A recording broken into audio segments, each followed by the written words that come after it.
Hello and welcome to the Joomla tutorial series from Mayfield Web Design, and today I'm going to show you how to make a Joomla website on your web host. Now first of all, like any content management system, Joomla works on a database.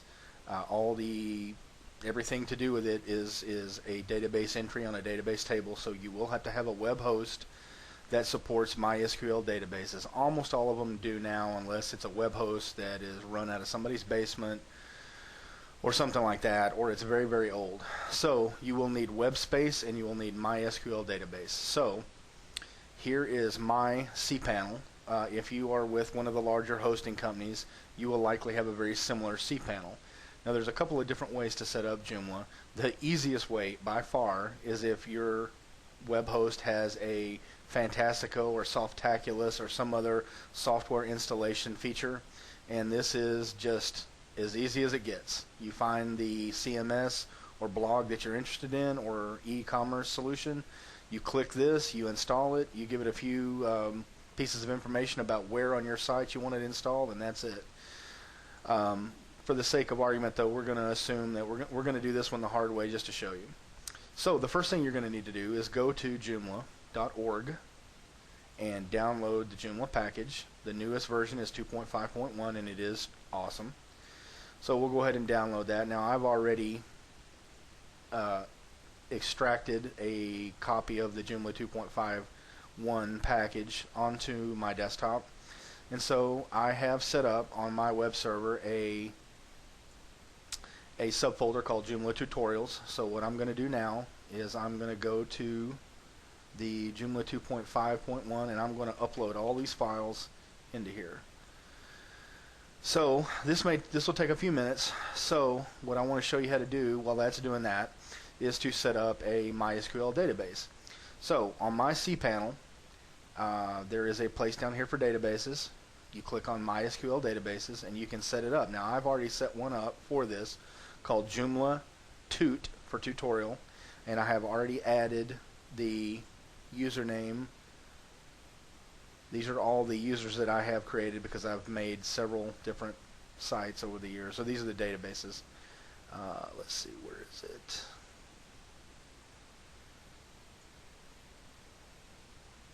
Right there. And I have already added the user Mayfield_JROT. So that's already done.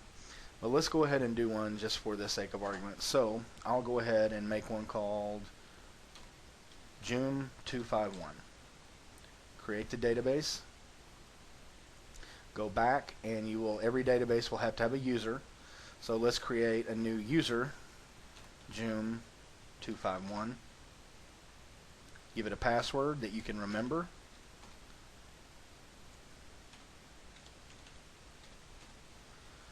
Create user. Okay, so now we've created the user, we created the database, but we need to add that user to the database. So let's find user Joom251 and add it to database Joom251.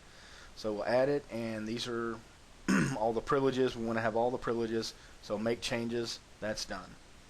So now we have our database set up and ready to go, and we're just waiting for this to finish uploading. So I'm going to pause and come back.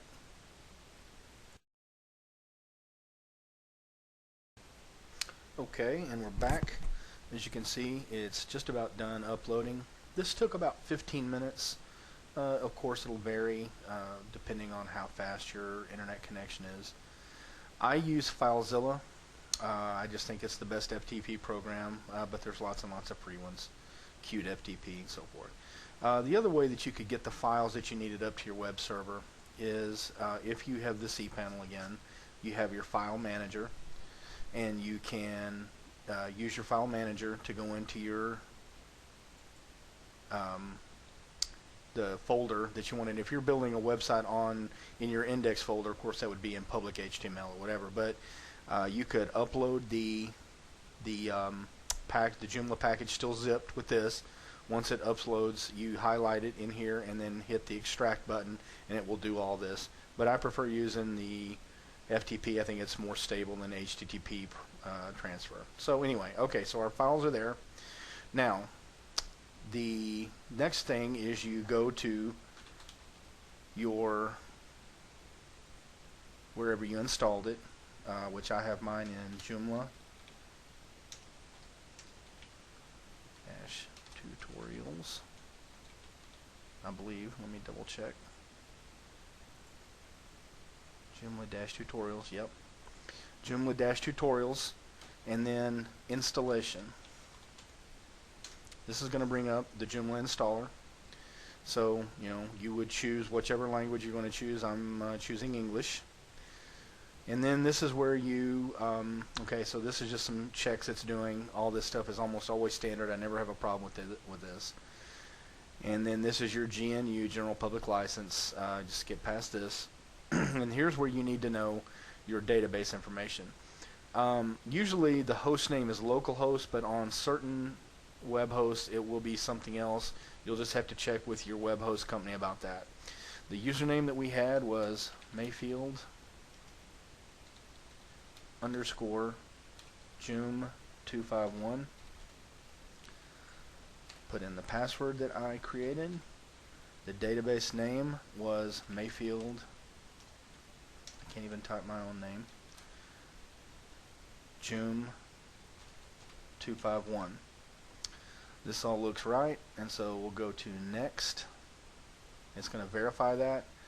This is if you want to have FTP configuration. I almost never do this because all the transfers that you're going to use or do to upload images through the Joomla administrator backend are going to be through through HTTP. So this is kind of unnecessary. So I skipped that. Here's where you can do your site name. I'm going to call mine Joomla tutorial.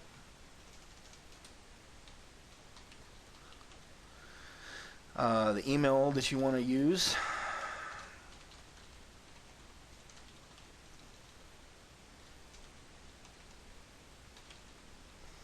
Your admin username. I always choose admin, and whatever password you want. And then you can install sample data. This is just a bunch of Joomla focused content. I'm going to go ahead and do it just because it gives you some stories, just so you can see how they're set up and blah blah blah. But you don't have to do that. But I always do. Then you click next. So that's it. Remove installation folder, and that you can do that. You have to do that, and that is just because if you don't, it will, when you browse to your website, it will default to the installation until you remove the folder. So that is removed. And so if you want to go to your administrator end, you want to go to your site. So this is the standard Joomla. This is all the sample content that we uploaded. So this is the standard Joomla template that it ships with, or that it comes with. And that is that. And that is how you install Joomla on your web host. I'm going to do some more tutorials about how to set up your administrator backend and what WYSIWYG editor to use and all that stuff. If you like this, go to our Facebook page, Mayfield Web Design, and please like it. And we are going to keep doing these. And if I get a good response, and you never know how many I'll make. Anyway, thanks for your time, and I hope you enjoyed it.